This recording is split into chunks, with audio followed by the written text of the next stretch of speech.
నమస్కారం ఘంటారావానికి స్వాగతం. ముందుగా ప్రధానాంశాలు.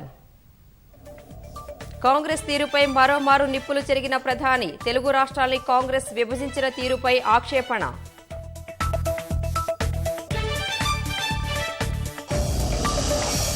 ప్రధాని మోదీ వ్యాఖ్యలపై మండిపడ్డ హరీష్ రావు. తెలంగాణ వృద్ధిని చూడలేక అక్కసు వెళ్లగక్కారని విమర్శ.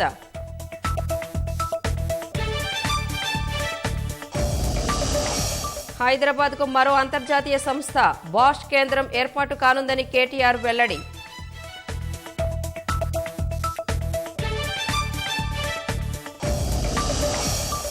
డ్రగ్స్ నివారణకు పోలీసుల ముమ్మర చర్యలు. నిఘాకు 2 ప్రత్యేక విభాగాల ఏర్పాటు.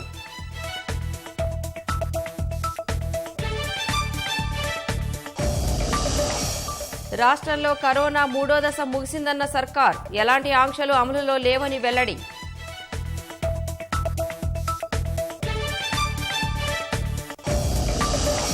కర్ణాటకలో రోజురోజుకు ముదురుతున్న హిజాబ్ వివాదం. రాళ్లు రువ్వుకున్న విద్యార్థులు. విద్యాసంస్థలకు 3 రోజులు సెలవులు.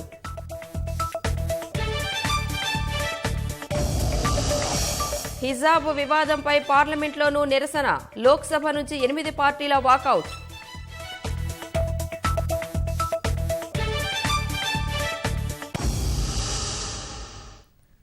ముచ్చింతల్లో అమిత్ షా మాట్లాడుతున్నారు. ప్రత్యక్ష ప్రసారం ద్వారా చూద్దాం. के कारण सनातन धर्म आगे बढ़ता गया हो सकता है आज ध्यान से देखने वालों को देखे कि हम काफी पिछड़ गए हैं, मगर ये सारे देश के सभी मतों के संप्रदाय के आचार्य यहाँ बैठे हैं. आप सभी को देखकर मुझे पूरा भरोसा है कि ये यात्रा ना कभी रुकेगी ना कभी थमेगी और फिर से एक बार दिग्विजयी होकर पूरे विश्व के अंदर ज्ञान का प्रचार और प्रसार करेगी. आज मैं जब यहाँ आया हूँ तब इस पवित्र भूमि पर यहाँ पर जो स्मारक बनाया है और इसके साथ साथ वेद अभ्यास की भी व्यवस्था करी है.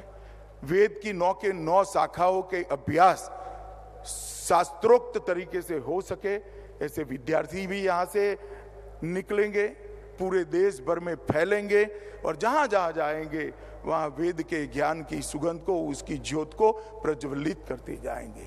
और इसके साथ रामानुजाचार्य का जो संदेश था, उनका जीवन का संदेश था, और इस संदेश को हर व्यक्ति समझ सके इस प्रकार से यही स्मारक के साथ देश की सभी भाषाओं में प्रसारित करने का काम स्वामी जी ने किया है. मैं फिर से पूज्य श्री चिन्ना जीयर स्वामी जी को बहुत बहुत बहुत बहुत समग्र देश की ओर से साधुवाद और धन्यवाद करना चाहता हूँ. आज जब मैं यहाँ आया हूँ तब यहाँ पर 1035 कुंड के साथ श्री लक्ष्मी नारायण महायज्ञ भी हो रहा है. चारों वेद की 9 की 9 उपलब्ध शाखाओं का पाठ भी किया जा रहा है. अष्टाक्षरी मंत्र का 10 करोड़ जाप हो रहा है, जिससे हमें मालूम पड़ेगा कि ये धरती हमेशा के लिए कितनी पवित्र होने वाली है. इतिहास, पुराणों और आगमों का भी पाठ हो रहा है. सभी प्रकार की पूजा व्यवस्था और पूजा पद्धति को भी समाहित और संरक्षित करने का भी यहाँ पर एक व्यवस्था किया गया है. और श्रीरंगम के रंगनाथ, तिरुमाला के तिरुपति के श्री वेंकटेश्वर स्वामी सहित 108 प्रेरणा केंद्रों दिव्य देशों के अभिषेक से ये मूर्ति के आगे यज्ञ संपन्न हो रहा है. महाप्रसाद भी 24 घंटे भक्तों के लिए वितरित किया जा रहा है. और आज मैं इतना जरूर कहना चाहता हूँ कि आपका ये जो प्रयास है आने वाले अनेक सालों तक स्वामी जी इसको पूरा देश याद रखेगा. सनातन धर्म के सभी अनुयायी चाहे किसी भी मत को मानने वाले हो वो सभी इसको जरूर याद करेंगे, इसका अनुमोदना भी करेंगे. मेरा स्वामी जी से परिचय 2003 में गुजरात में जब भूकंप आया तब हुआ था. स्वामी जी चुपचाप कोई सुविधा, सरकारी सुविधा मांगे बगैर एक गांव पकड़कर बैठ गए थे और वो गांव को पूरा बनाकर ही वहां से। इसके बाद में भी मेरा 2 बार संपर्क आया। मैं वो गांव के उद्घाटन के लिए वहां कच्छ गया था, जो स्वामी जी ने बनाया था, और उसके बाद भी जब जब भी मिला मुझे आश्चर्य होता है कि इतने बड़े बड़े काम करने की प्रेरणा स्वामी जी कहाँ से लाते हैं, और ईश्वर उनको पूरी करने की भी बहुत बड़ी क्षमता देता है। आज वैदिक परंपरा और संस्कृति की शिक्षा देने का आपने यहाँ पर जो काम शुरू किया है, मैं ईश्वर से हमेशा प्रार्थना करूंगा, स्वामी जी मेरी नित्य प्रार्थना का हिस्सा रहेगा कि ये काम अनेक युगों तक चलता रहे और सनातन धर्म की सेवा करता रहे। इतने सारे विद्वानों के सामने, इतने सारे संतों के सामने विशिष्टाद्वैत दर्शन पर मेरे लिए कुछ बोलना असंभव है। मैं जन्म से वैष्णव हूं और शुद्धाद्वैत का अनुयायी हूं। मेरी माता वल्लभाचार्य के शुद्धाद्वैत के आधार पर ही पूरा जीवन जी, मगर मैं यहाँ विशिष्टाद्वैत पर कोई बात करना नहीं चाहता, क्योंकि ना मेरी योग्यता है, ना इतने बड़े संतों के सामने मैं कुछ बोल सकता हूँ। परंतु मैं इतना जरूर कहना चाहता हूँ कि आज जब मैं आया हूँ तब मैं रामानुजाचार्य के लिए जरूर कुछ बात करना चाहूँ। हिंदू पंचांग में इसका चक्र 60 साल का होता है और 60वां जन्मदिन षष्ठ अब्द पूर्ति के नाम से मनाया जाता है। और हमारे यहाँ शास्त्रों में मनुष्य के पूर्ण जीवन काल का अर्थ है 2 चक्र को जो जीवित रहता है 120 साल के पूर्ण जीवन की कल्पना करी है, और रामानुजाचार्य ने भी 120 साल का पूर्ण आयुष्य इस पृथ्वी पर भोगा। और ईश्वर ने ही ढेर सारे कुरिवाजों को सनातन धर्म से बाहर निकालने के लिए और इतनी मधुरता के साथ अपने कर्तृत्व से बाहर निकालने के लिए रामानुजाचार्य के रूप में ही यहाँ आकर हम सब के बीच में 120 साल अपना काम करने का एक प्रयास किया था। और इसी का परिणाम है कि आज सनातन धर्म पूरा एक होकर फिर से एक बार नई ऊर्जा के साथ आगे बढ़ने की दिशा में जा रहा है। समाज में समता समरसता स्थापित करने के लिए द्वैत अद्वैत फिर विशिष्टाद्वैत, और उसमें भी आगे कई आचार्यों ने अनेक प्रकार से इसकी मीमांसा की।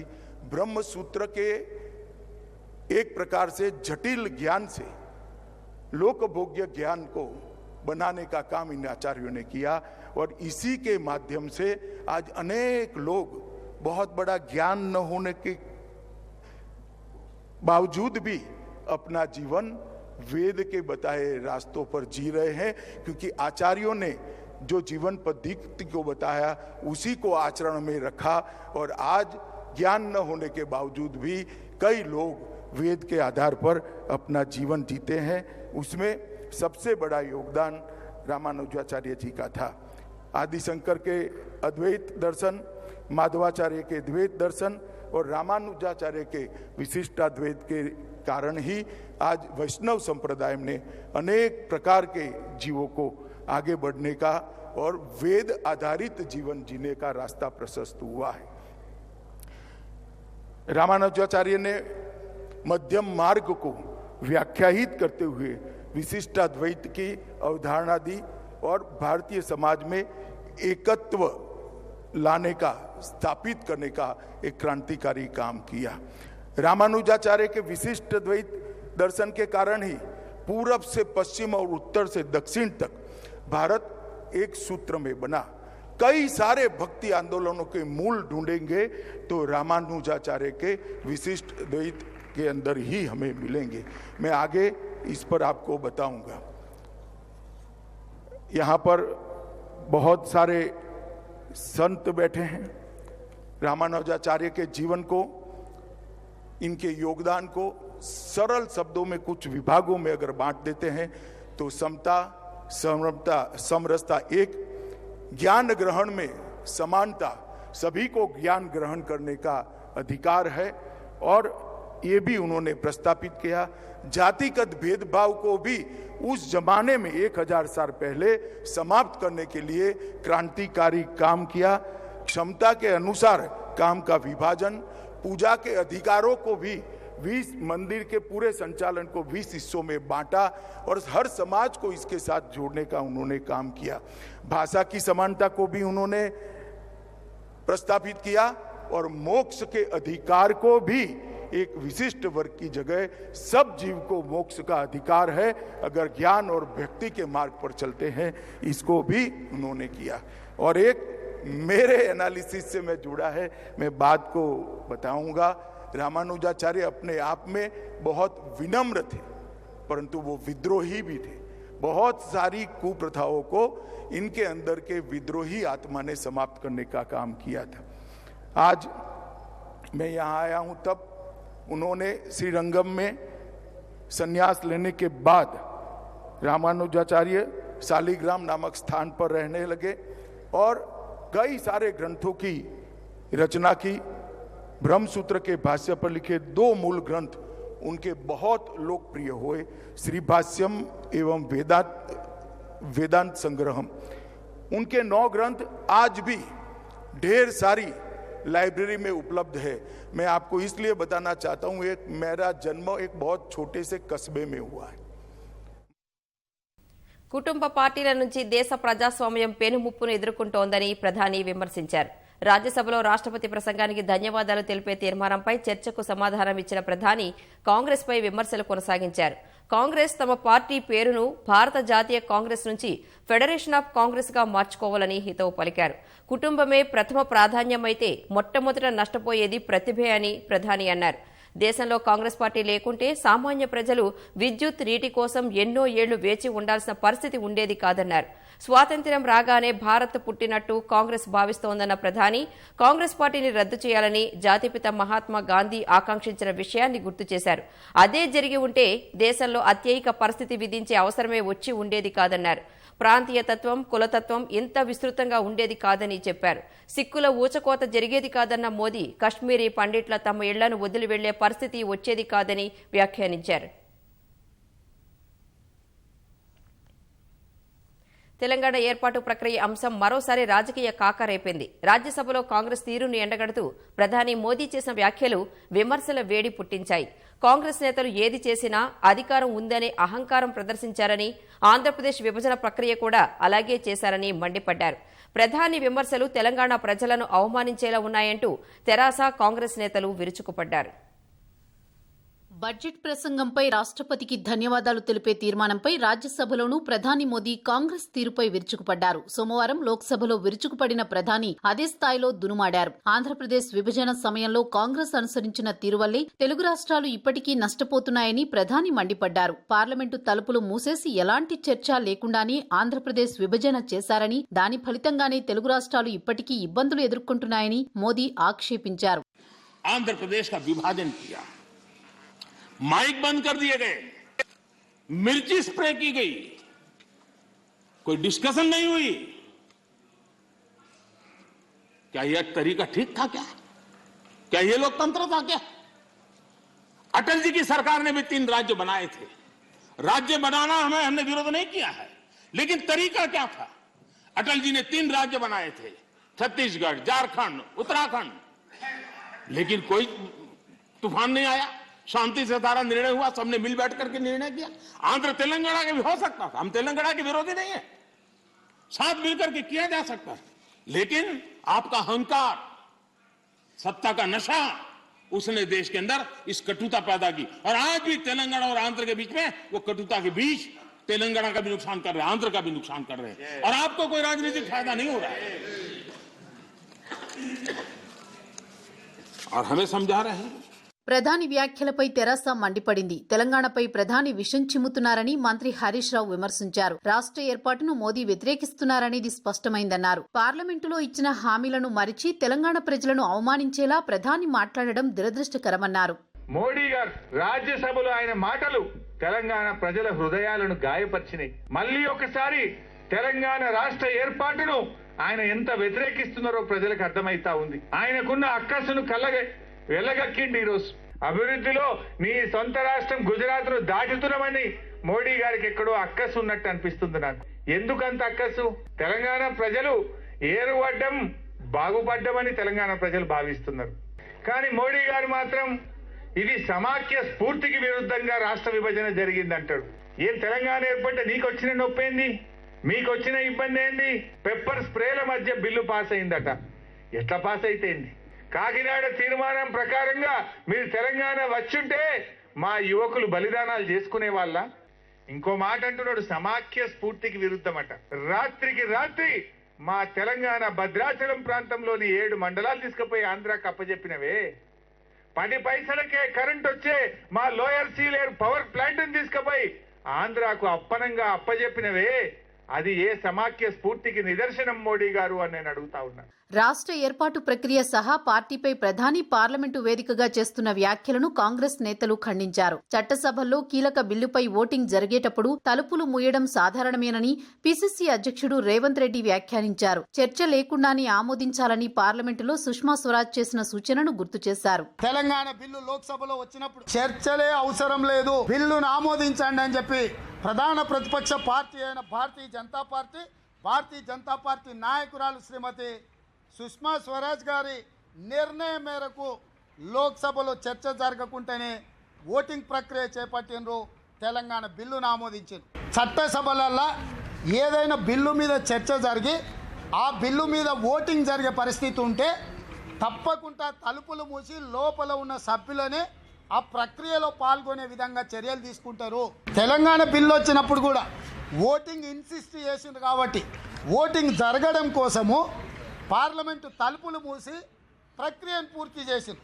ఈ ప్రక్రియను కూడా తప్పుపట్టే అధమ స్థాయి నరేంద్ర మోడీ గారు దిగజారినరు అని అంటే ఇంత దిక్కుమాలిన ప్రధానమంత్రి ఈ దేశానికి ఉండడం దురదృష్టకరం.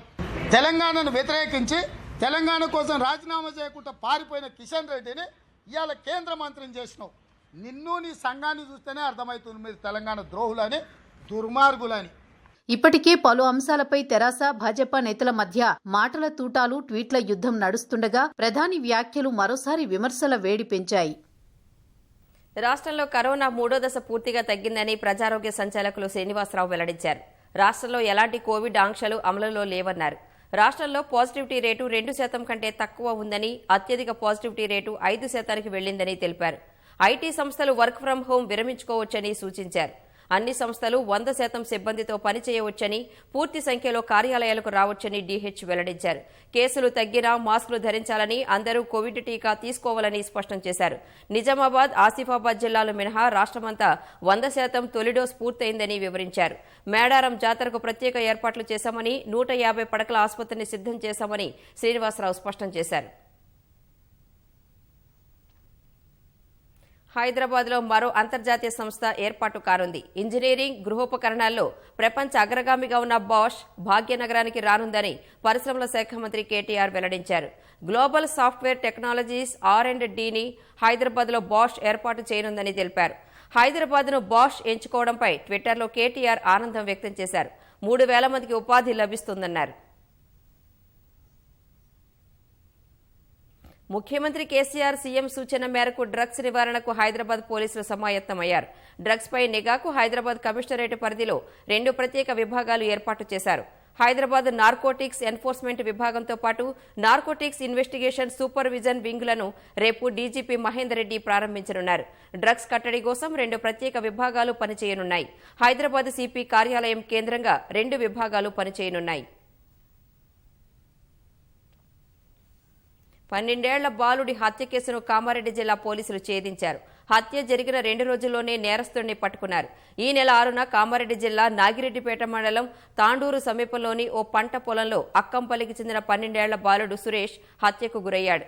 మొదట అనుమానాస్పద మృతిగా భావించిన పోలీసులు శరీరంపై కత్తిపోట్లు ఉండడంతో మృతుడి తండ్రి ఫిర్యాదు మేరకు హత్య కేసుగా నమోదు చేసుకుని దర్యాప్తు ప్రారంభించారు.